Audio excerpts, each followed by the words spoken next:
Good evening, I'm Wendy Mesley, and this is The National. Thousands of asylum seekers bogged down the immigration system. The wait for a hearing now well over a year. You know, my family, my future, everything depends on that court hearing. The fall of a movie mogul echoes way past the casting couch. From politics to media, BC's Rafe Mayers made big waves. Plus, religion comes out of the political closet. Is it time to stop pretending they never mix? That huge flood of asylum seekers who came into Canada illegally in the past year has caused a huge backlog in the immigration system. Where officials might normally process 20,000 claims a year, they're now expecting double that for 2017. That means thousands of refugee claimants who should be waiting weeks to be processed are now waiting more than a year, including those who entered the country legally. Cameron McIntosh has the story.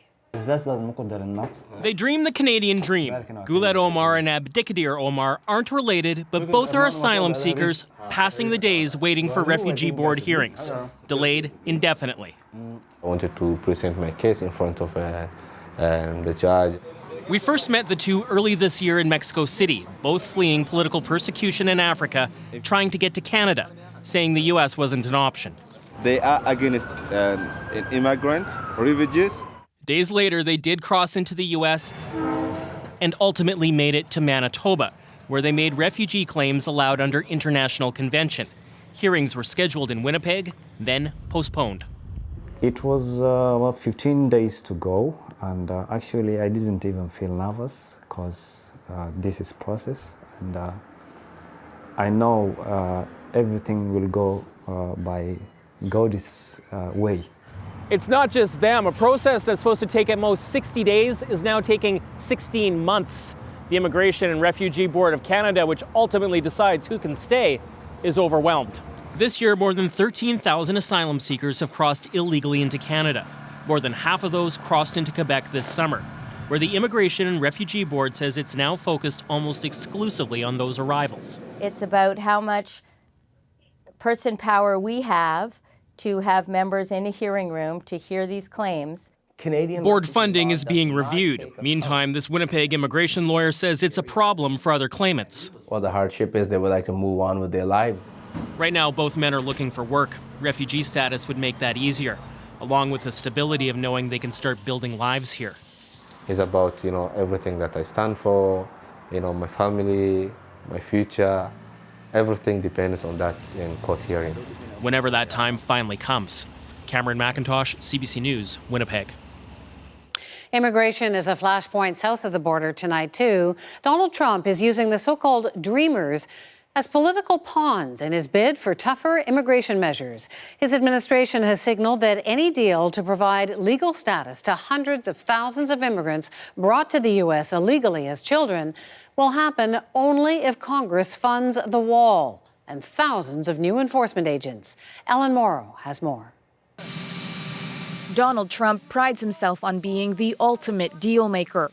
But his hardline immigration wish list could make one deal impossible. Down with deportations! The one he apparently wanted to strike with the Democrats to protect the Dreamers. Stand up, fight back when Dreamers are under attack! Those young adults brought to the U.S. illegally as children by their parents. Show me what democracy looks like! Last month, the administration said it would end DACA, the program that currently lets them stay in the U.S., putting the futures of around 800,000 people in limbo.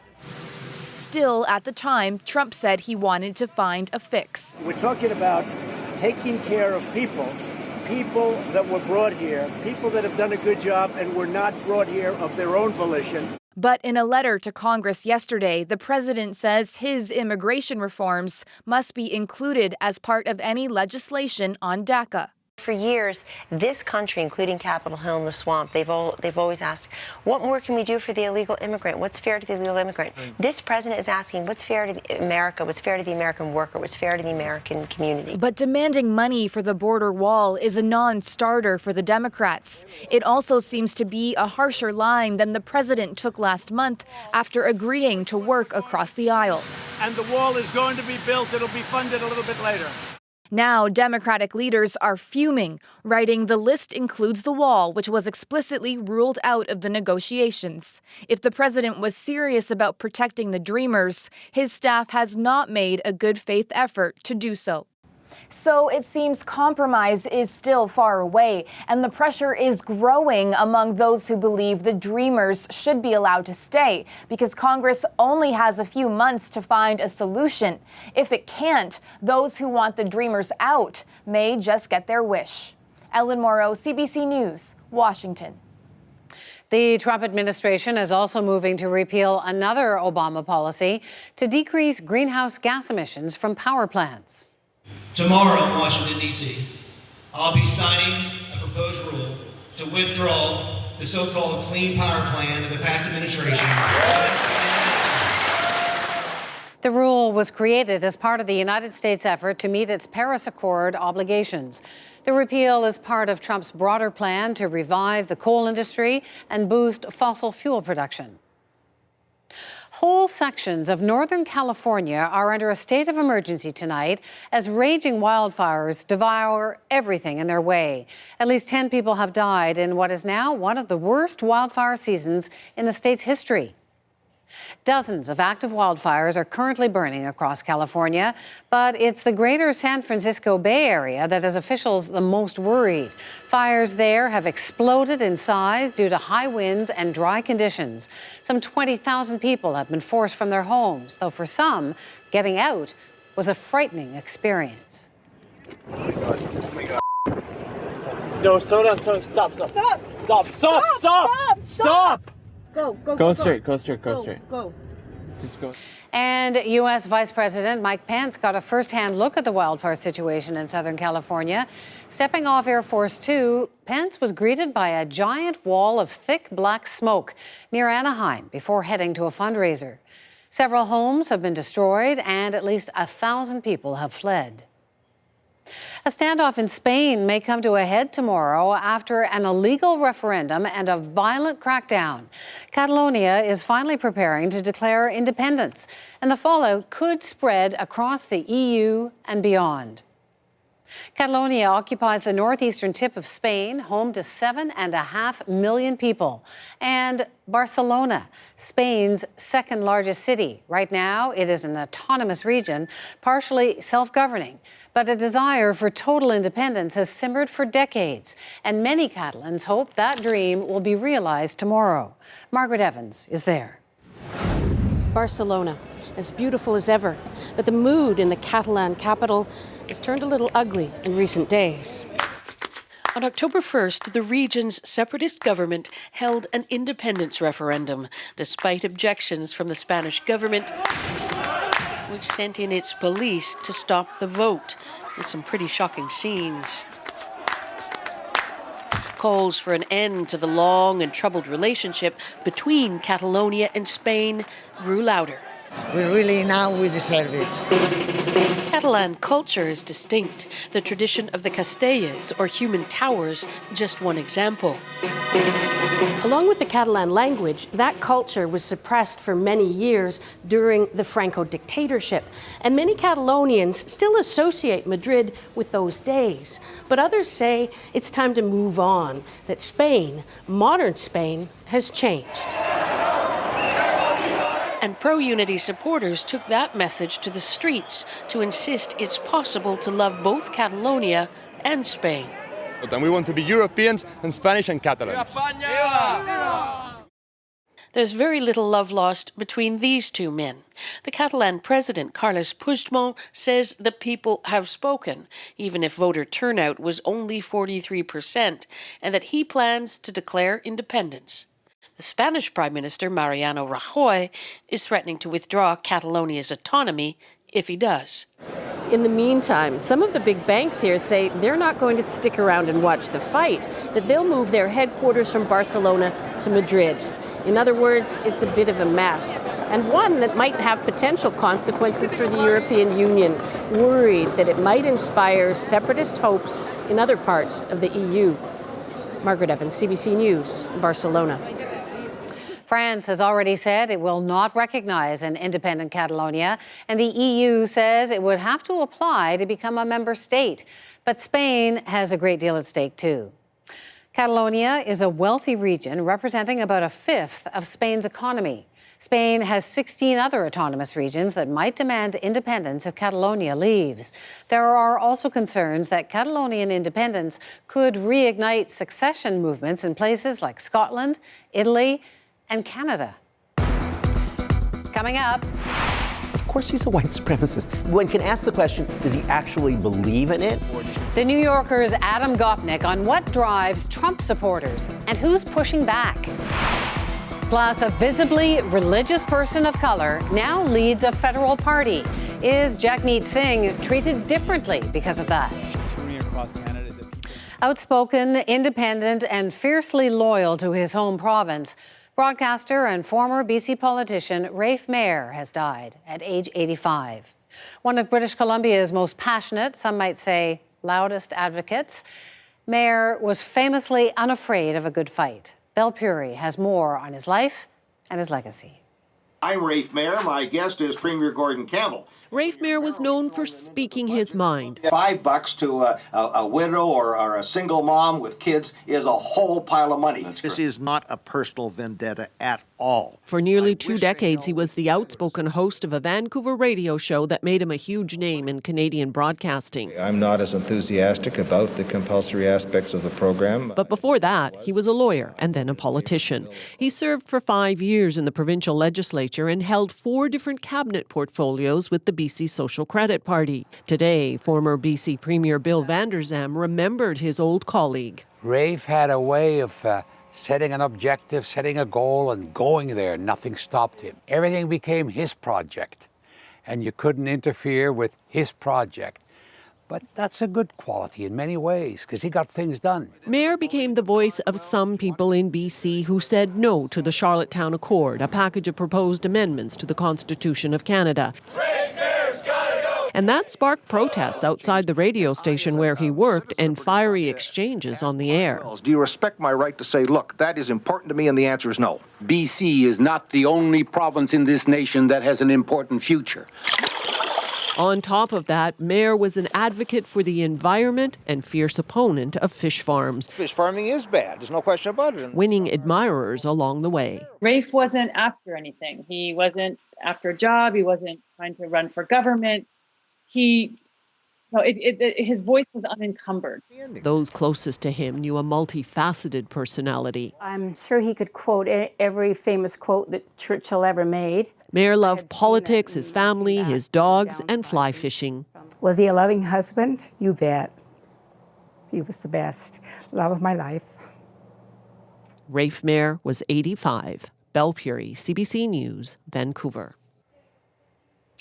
An American academic who focuses on the more human aspects of finance has won the Nobel Prize in economics. Richard Thaler helped popularize nudge theory, the idea of nudging people toward their own best interest. It states that positive hints and rewards help people make better financial choices than leading them by the nose with heavy-handed rules. Considered a pioneer in behavioral economics, Thaler has been praised for making the field more relatable. One of Hollywood's biggest stars is speaking out today against Harvey Weinstein. The movie producer was fired from his own company last night over allegations of sexual harassment.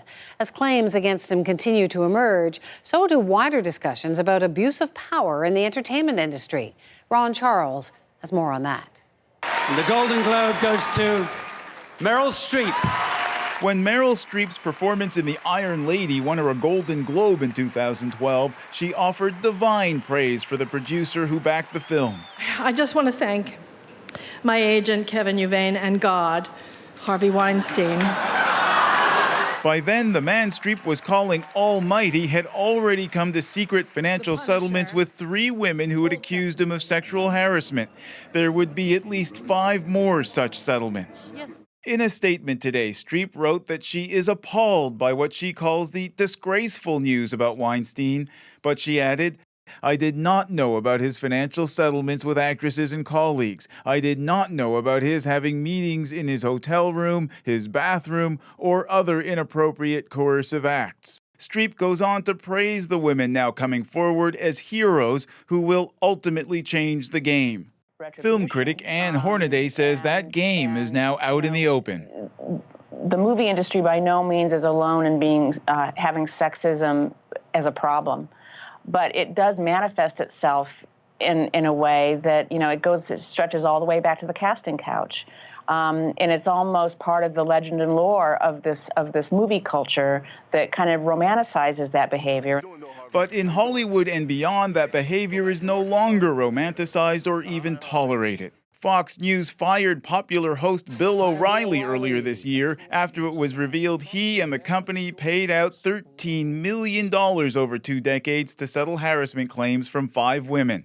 On Twitter, Cambridge, Ontario writer Ann T. Donahue asked, "When did you meet your Harvey Weinstein?" launching a campaign of thousands of retweets by people talking about their own experiences with sexual harassment. This was one of those things where I was frustrated and I was angry and I threw it out there, and sensationally and magically it connected with enough people that they chose to create a conversation. Over the years, Weinstein contributed just under $1.5 million to Democratic Party politicians and organizations. Some of those recipients are now donating the money to women's organizations. Ron Charles, CBC News, Toronto. Straight ahead, kids with ADHD are often told to settle down. Why that may be the wrong approach.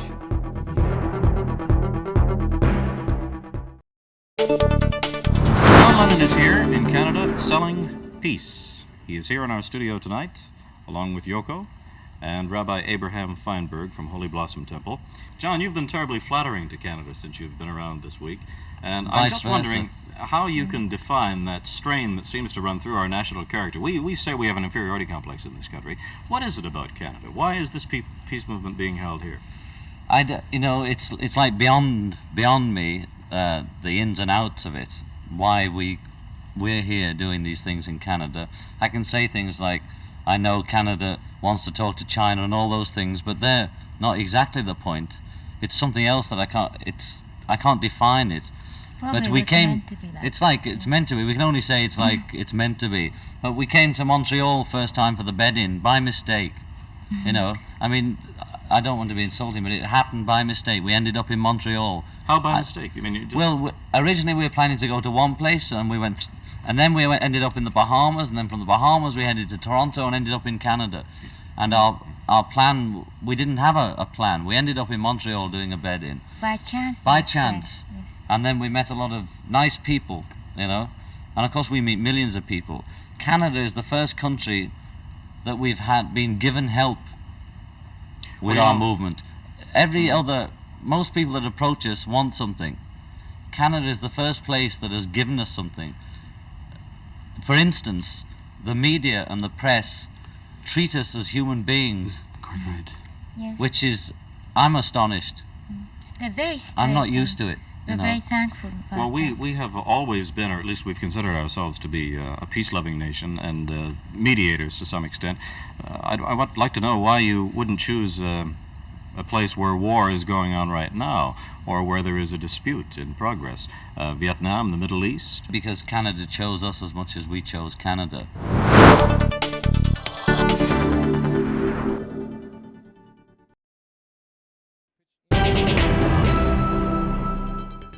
Sit still and pay attention. You likely remember hearing that a few times during your school years. But a new study is challenging that attitude, especially when it comes to children with ADHD. Christine Barak reports. The student there on the left has ADHD, but here's the thing, it's the same kid on the right. The difference, a math video versus Star Wars.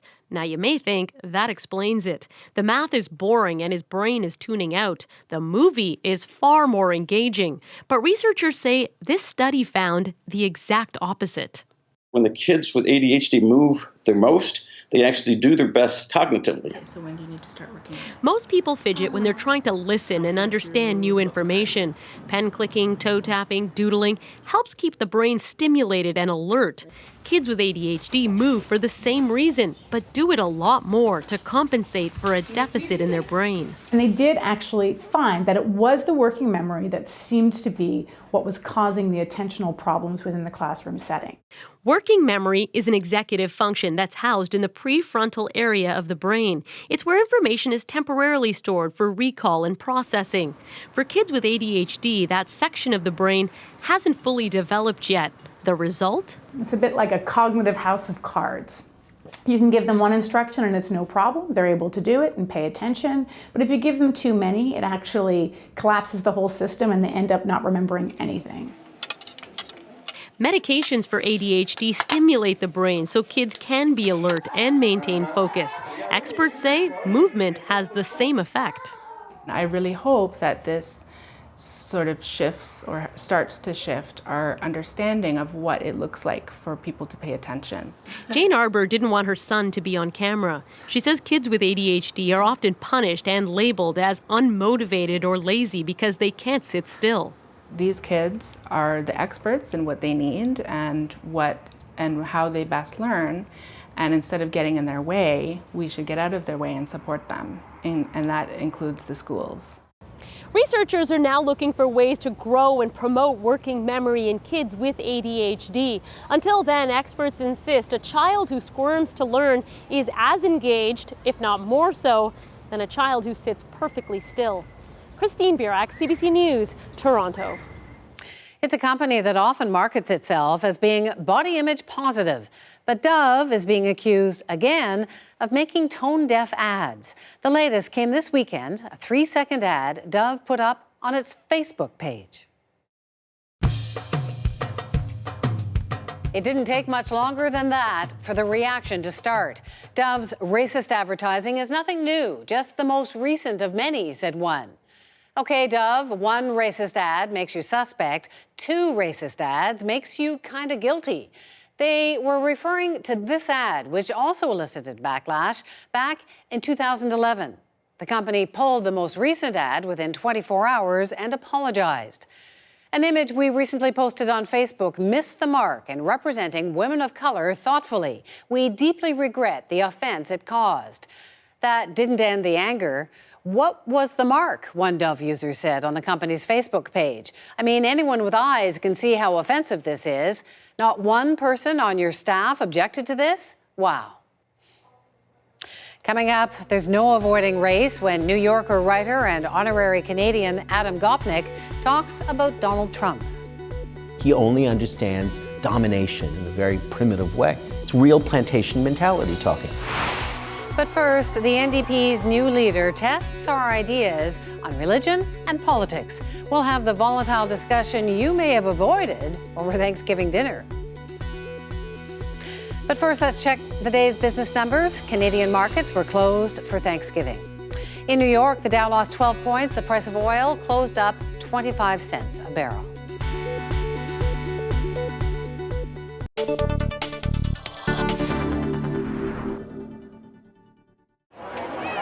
It was a crowd big enough for royalty. Thousands of people in Edmonton crammed into any spot they could find, all for a glimpse of the Prince of Hockey and his bride. They're celebrities, and it's kind of special, something to always remember. Hundreds of guests arrived, decorated with glamour. For a city that loves its hockey, the all-star guest list was a screaming success. Gordie Howe, Paul Coffey, and the NHL president got so much attention, the crowd almost missed the groom.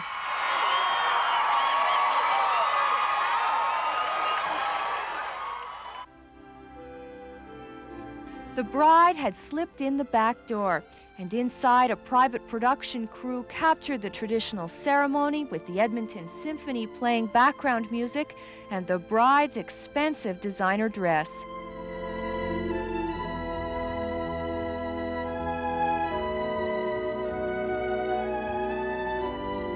For the crowd outside, the first glimpse of the married couple brought more cheers than any of Gretzkys' famous goals.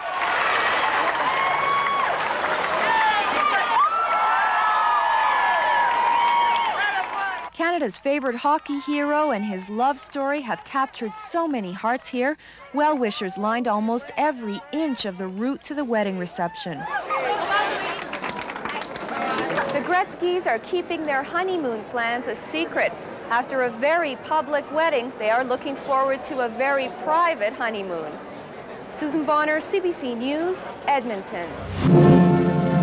A perennial Canadian controversy seems to have taken on new life. The Native Sons of Canada have opened once again a campaign for a distinctive national flag and anthem, and they're drawing fire from every part of the country.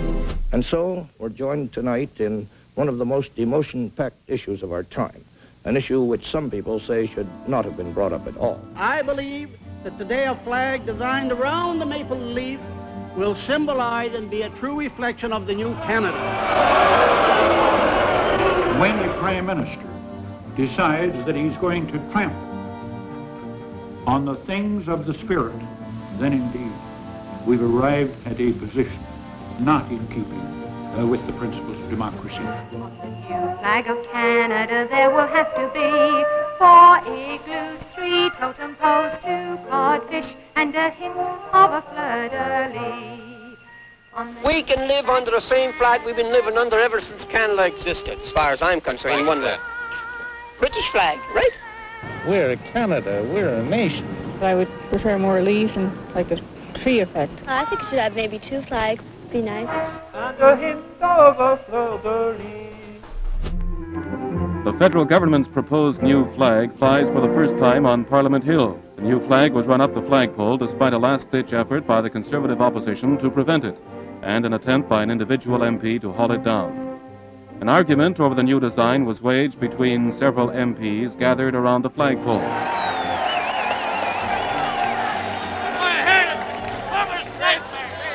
Early in the afternoon, the government, convinced that the Conservative opposition would spin out the debate on the single maple leaf flag indefinitely, made a formal motion of closure.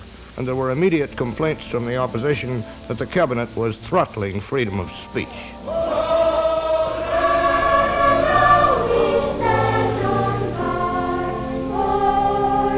There it is, a red maple leaf.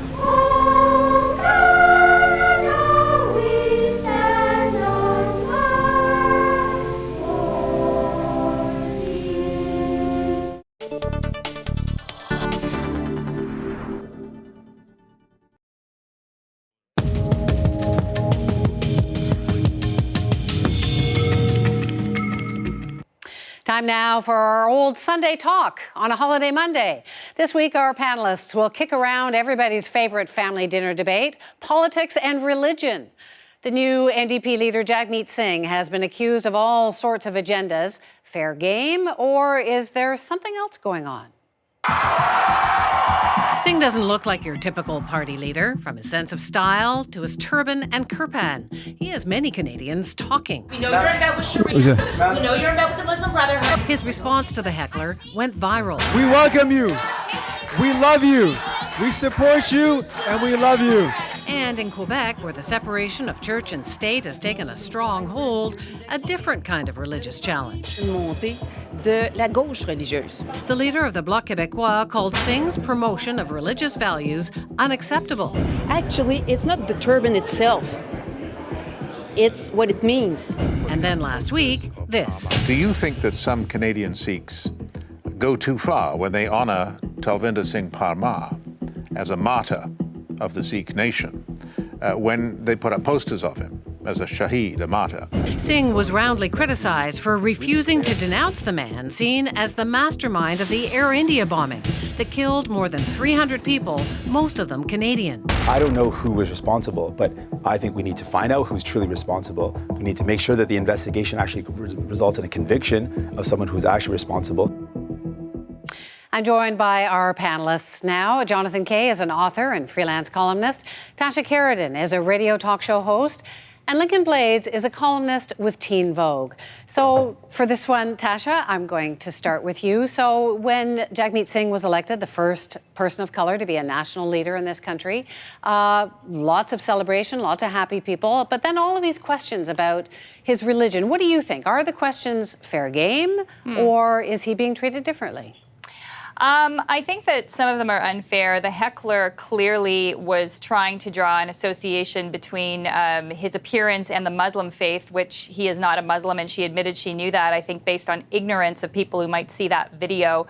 Other people in that race, like Charlie Angus, they supported M103, the motion that she says against Islamophobia could allow Sharia law into Canada. So she didn't go target those people. I think it was clearly a target on Singh because of his appearance and the fact people might confuse the two. I think, though, that some of the other things, like Terry Milewski's criticism, a lot of that also is, I think, looking for issues. And no, he wouldn't be asked that question if he were not a Sikh. The same kind of attacks based on religiosity have been used against conservatives, though, too. So when the Bloc Québécois says this is the rise of the religious left, I think that's something that we have not seen before, though I don't see Singh as a particularly religious politician. Even though he wears his religion publicly, it does not seem to inform his policies. And I think that's what really should matter at the end of the day. What do you think, Lincoln? I don't think a lot of these questions have been very fair at all. When I look at the Terry Milewski interview, I'm looking at someone who's asking a man who has been facing violent, aggressive actions from other people who are looking to attack him xenophobically. They have been coming at him, and I think the problem is that Terry Milewski is looking at him and saying... Yep. Milewski, Terry Milewski is looking at him and he's saying, okay, well, can you please comment on something that happened 3 decades ago and not looking at the actions that have happened in the past 5 years, when we can talk about the 2012 shooting of the 6 sheikhs in Wisconsin, or you can talk about the shootings that happened recently in Kansas and the shooting that happened just this past May in Seattle. I think that there's been an attack on people that look like him, and I think that it's important for us to address that and not ask him about things that happened 3 decades ago after he clearly denounced terrorism. Going to bring John in here. What do you think, John? Look, I don't know much about the attacks in Wisconsin or Seattle, but I do know that the Air India attack was the greatest terrorist attack in the history of Canada. This is a man who's running to be Prime Minister of Canada, and it seems fair to ask him about this terrorist attack, especially since Singh himself has been active on issues related to Sikh politics during his career. When he was an MPP, in fact, he rose in the provincial legislature and suggested that Ontario might use its trade relationship with India in order to seek more lenient treatment for a terrorist who killed 18 people in Punjab, including the Chief Minister of Punjab. So I don't think these are exactly issues that are not connected to Canada. I think they're fair questions. Terry Milewski himself is an expert on the subject and has done much to educate Canadians about it. And I should point out, by the way, that Canada's original reaction to the Air India tragedy was itself denounced as racist because not a lot of people educated themselves about that tragedy. It is alleged because so many of the victims had brown skin.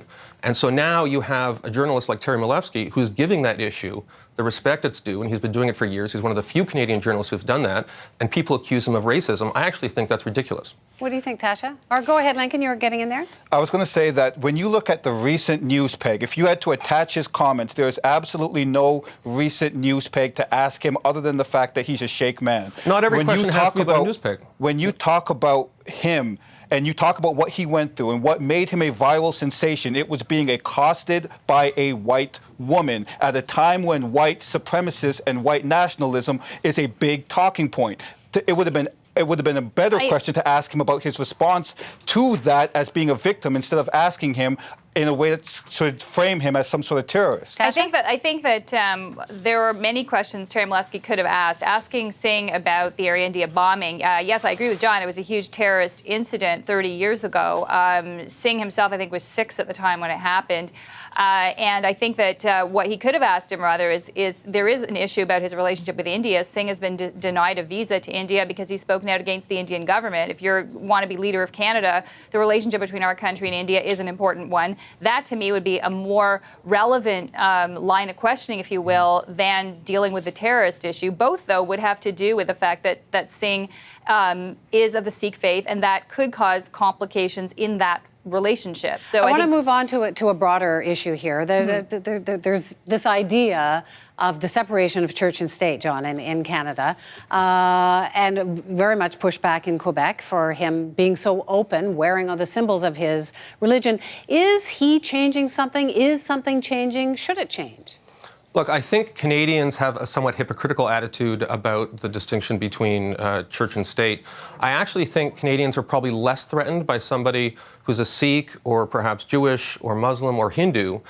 Usually the opposition to the mixing of church and state, on the left side of the spectrum at least, they're very suspicious of Christian conservatives. Mm-hmm. In Quebec, maybe they're a little bit more suspicious, well, a lot more suspicious of certainly Muslims, Sikhs, minority members.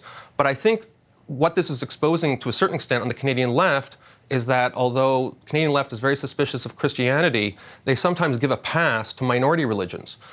So, for instance, Harder gets a tough time when she tried to become chair of the Status of Women Committee because she was a Christian conservative.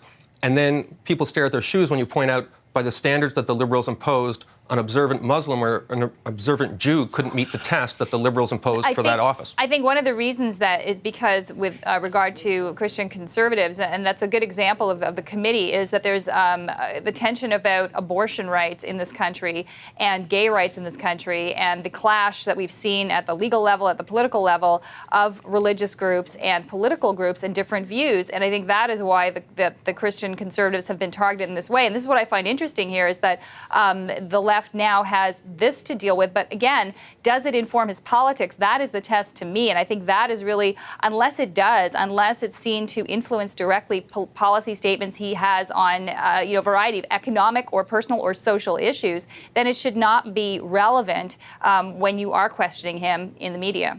So, Lincoln, do you think that this is a test of the supposed separation of church and state? Do you see that, or do you think that this is about racism? I do think that it has an element of race, and that's the thing about conservatives. So I don't think Stephen Harper's a good example of like the opposite extreme of what's happening with him. When you look at what's going on with Jagmeet, I think what should be brought forth is the fact that he is being looked at differently because he is a different face. He is the first person of color to lead a major party in Canada. And it doesn't matter what face he was, it doesn't matter what color he was, he will be treated differently because there's still a lot of outstanding issues with race, xenophobia, that we still haven't dealt with in this nation. He also uses that to advantage. I mean, it was the same thing with Barack Obama. Many people said, there are issues, but at the same time, it broke a barrier, it broke a mold that inspired a lot of people. And I think Jagmeet Singh will inspire a lot of people who don't look like him to vote for him because he has broken that mold. So in a sense, you trade off that achievement, you will get, unfortunately, the people coming out and using it negatively as well, which he will have to deal with. It's not necessarily fair, but I think that is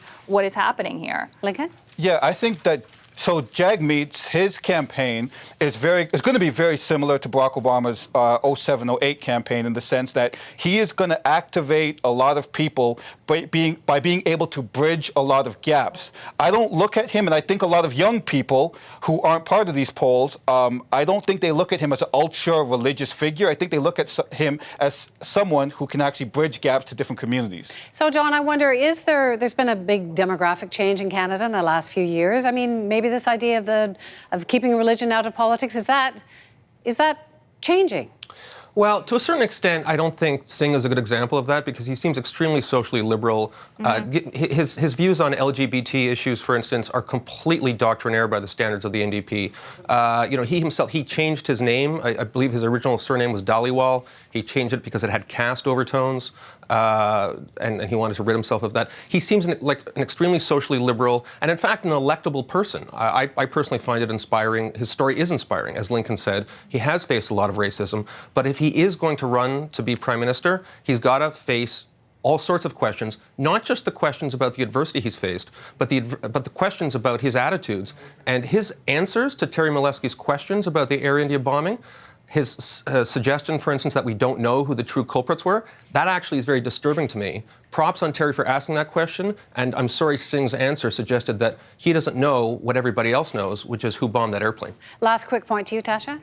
Yeah, I think that he was caught off guard by the line of questioning, and I think he could have answered the questions better. Should those questions, though, be the litmus test by which he is judged as the new leader? I don't necessarily think so, and I think that if that is pursued, there will be a backlash in the sense of you're not dealing with the real issues here, which are what is his policy on, decriminalizing all drugs, for example. That makes me less likely to vote for him. Possession of all drugs. Possession of all drugs. Well, that makes me less likely to vote for him than anything else, including religion, frankly. One last sentence out of you, Lincoln. We're almost out of time. Let's also realize that he denounced the terrorism. Let's not get into this point where we start ignoring that fact.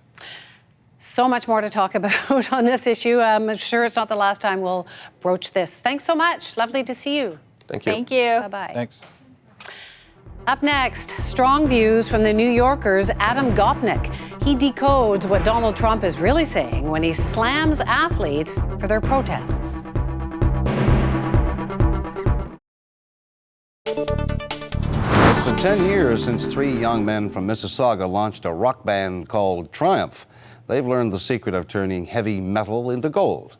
The Journal's Russ Patrick joined Triumph on their 85 tour to discover the secret of success for these rockers on a roll. Triumph on their way to the Spectrum in Philadelphia. Both the arena and the moon are full. Tonight's the night of the full moon. Is it? Yes, full moon. It's a bit crazy. Great. Mike Levine, bass guitar player, producer of Triumph's records. Gil Moore, drummer, director of Triumph's high-tech concerts. Rick Emmett, lead guitar, Triumph's master musician. After 10 years on the road, they've become one of the most successful touring bands in the rock business. They used to play small clubs in small towns. Now they play theaters and stadiums in large cities, mostly in the States. They'll gross more than $10 million from this year's tour. For 5 months of the year, touring is a way of life for Rick Emmett and Triumph.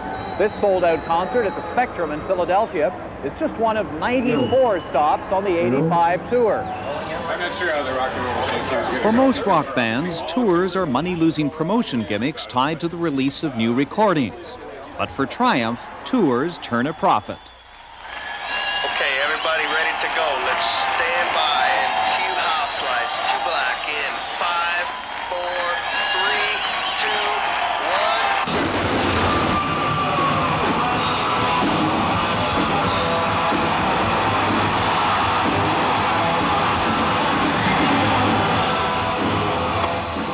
Describing a Triumph concert as colorful is a massive understatement.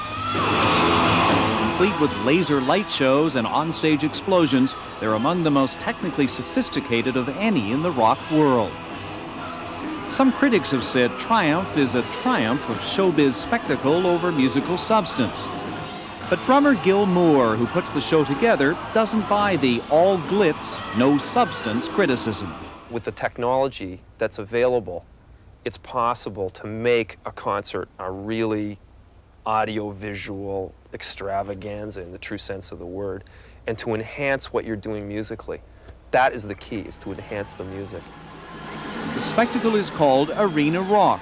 It's what today's fans expect to see and hear in a touring rock show.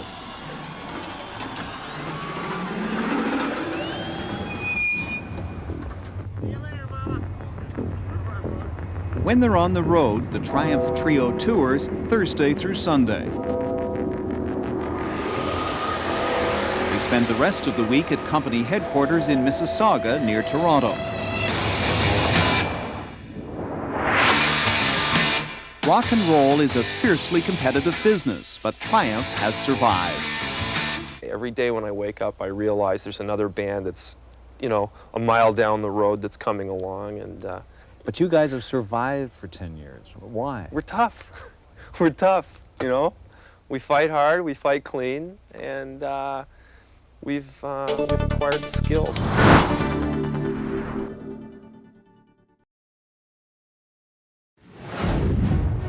I always hear about the elite. You know, the elite, they're elite. In the world of Donald Trump, if you're part of the media or an intellectual, you're a target. I went to better schools than they did. I was a better student than they were. I live in a bigger, more beautiful apartment, and I live in the White House too, which is really great. The so-called elites have been blamed for just about everything. I'm not going to give you a question. Can you stay categorical? You are fake news. In Trump's world, Adam Gopnik is about as elite as they come. He's a journalist. He believes in man-made climate change. There should be no more politics of climate change than there are politics of bubonic plague. And he's based in New York. If that isn't enough, he's even got Canadian roots. But Gopnik says the Trump team has the wrong target. He says elites aren't really at the root of the current American divide, that something much more basic is going on. I met up with Adam Gopnik earlier in Toronto. Adam, so nice to meet you. Pleasure to meet you, Wendy. So you grew up in Canada. In Montreal, indeed. You live in the States. I do, indeed. So can you explain what's going on in American politics to us Canadians? I struggle to explain it to myself. It's a national emergency. Hard to laugh at it, really, though we try to. What's happening is, I think, is the mistake I think we might make, everybody might make, is to think of it as being a thing unto itself. It's part of a larger cycle that began with the Obama administration. Now, to a lot of us, to me particularly, Barack Obama seemed like a model of reason, calm, eloquence, rationality. But clearly, to a large number of white Americans, he seemed like a huge threat to their basic identity. And when people feel their identity threatened, however irrationally, and it's an irrational emotion, they respond in a very tribal way. So you think it's about race? Because that is a theme that keeps coming back. I do. Race oversimplifies it in the sense that it's not that everybody who supports Donald Trump is a racist who hates black people. But I think that the wave of support for Donald Trump comes out of this sense that our tribe is threatened. Our tribe is being displaced. You don't necessarily have to hate the people who are displacing you to feel a sense of panic at your own displacement. And that, I do think is the core emotion that drives the crazy forward. There's this whole debate about Colin Kaepernick and kneeling. It's become much, much larger. It seems as if the president is fanning those flames. Why? Fanning the flames, he created the fire. I mean, that's what people say. That we try to use our normal vocabulary of description when it comes to Trump. We say, oh, he's fanning the flames, he's taking a controversial stand. There was no fire before he started it. There was no stand before he created the controversy. Wouldn't you love to see one of these NFL owners, when somebody disrespects our flag, to say, get that son of a bitch off the field right now, out, he's fired. He's fired! I don't think he has any plan, I don't think he has any strategy. He's simply a man with no conscience and with no normal human feelings of empathy. So he's incapable of putting himself in anybody else's position. He only understands domination in a very primitive way, and that's what he tries to do. In this case, it's clear that it's real plantation mentality talking. However you feel, and we could argue back and forth about patriotism is his argument. But he wasn't talking about patriotism. What he said when he spoke in Alabama was, you people can see that those people are not behaving properly. They hate our country. Now, who the you people was is clear. It was white Alabamans. Who the those people was, perfectly clear. Black athletes. So this whole thing was pitched on that, on a racial basis. So where's this heading?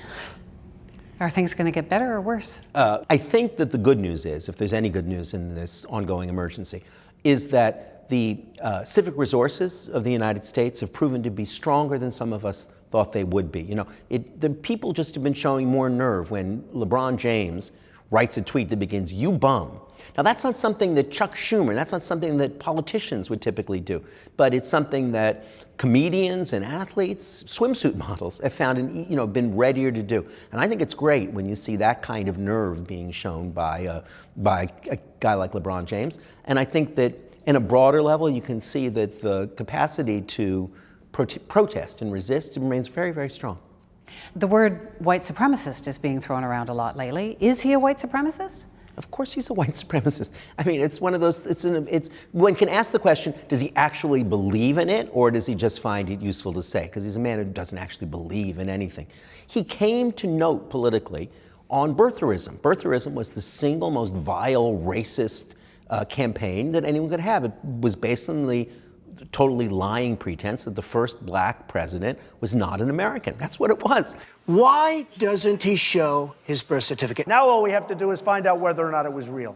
You don't take up a cause like birtherism unless you are either a racist yourself or completely oblivious to the hateful effects of racism. There are countless, millions of Republicans who, scant 8 months ago, knew far better, knew much better than this, never would have been associated with this kind of slime.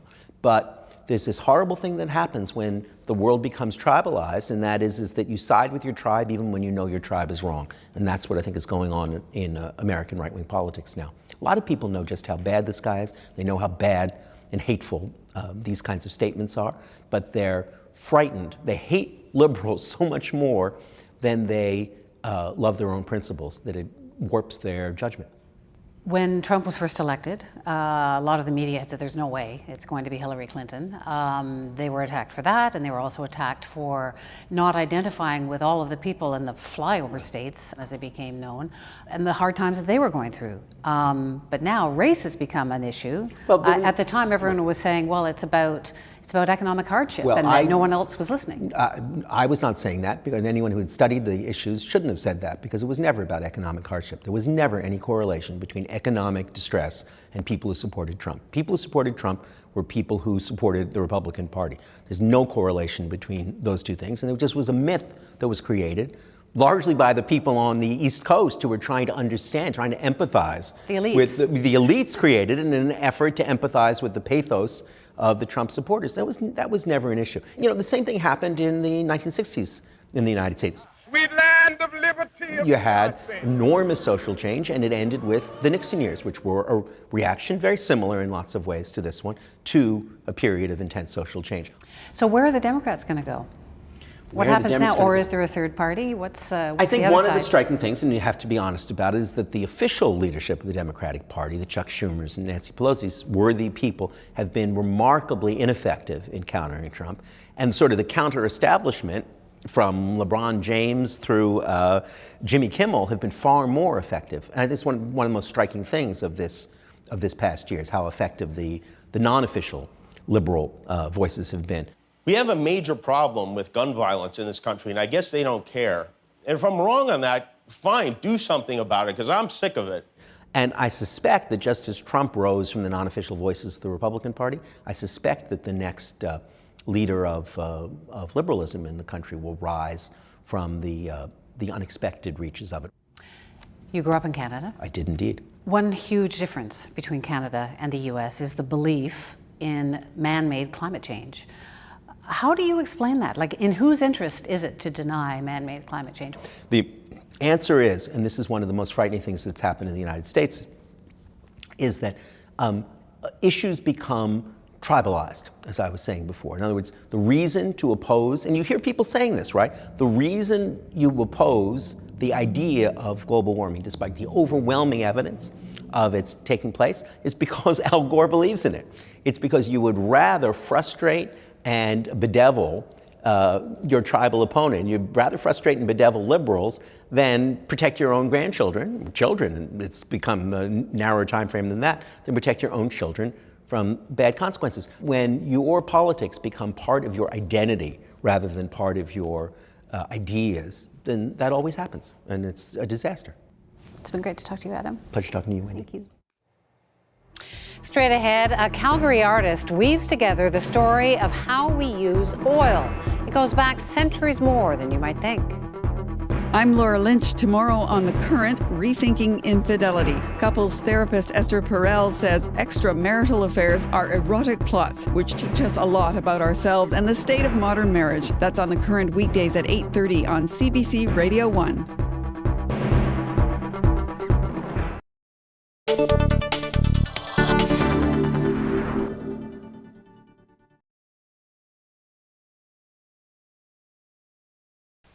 Fidel Castro, seen here with his brother Raul, has been a focal point of controversy ever since his barbudos, his bearded guerrillas, overthrew the Batista regime on New Year's Day this year. His executions of former enemies, his gentle handling of communists, his land reform program involving expropriation of large United States interests, all these things have kept him in the headlines. He was interviewed in Havana by CBC reporter Michael McClear. Like in Canada, we find support too in the public opinion. Last year, by far the sharpest thorn on the American side was Cuba. Raul Castro, the Minister of Defense, one of the most bitter enemies of the United States, his hatred of all things American surpassed only by that of his brother Fidel. Do you think that Canada should continue to trade with Cuba despite the United States embargo on trade with that country? I don't think we should let the United States decision not to trade with Cuba to influence us. I think we have to stick to the United States policy. I personally am against any trade with Cuba. Pierre Trudeau was the first leader of a Western industrial nation to step on Cuban soil, to be greeted with a warm and friendly double handshake by Fidel Castro, since Castro came out of the mountains, leading a revolution that started turning Cuba into a communist state in 1959. At a quick news conference, Trudeau was asked if he was concerned about the people back home who were shocked by his presence in a communist state. Well, the category of people which would be shocked by that have long since been shocked by my visit to China and to the Soviet Union, so I guess I can't worry about that. The Prime Minister arrived. Fidel Castro was there to greet him with a tirade about the United States. El bloqueo contra Cuba. Castro said the blockade is a calumny. He said it's genocide. The Prime Minister made no direct response to him. In his brief remarks, he talked of a new awareness in Cuba. An expression of confidence in the increasing openness of Cuba to the wider world. Most of these people couldn't tell you the name of the Canadian Prime Minister, but they know about Canada. Canada figures high up in their hopes.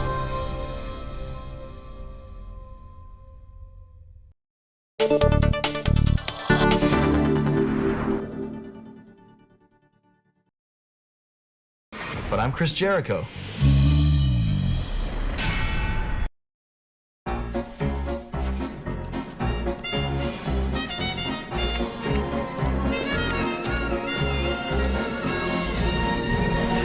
CBC Music presents the Canadian Music Class Challenge. Teachers, go to cbcmusic.ca/music class and upload your students playing a selected song to enter.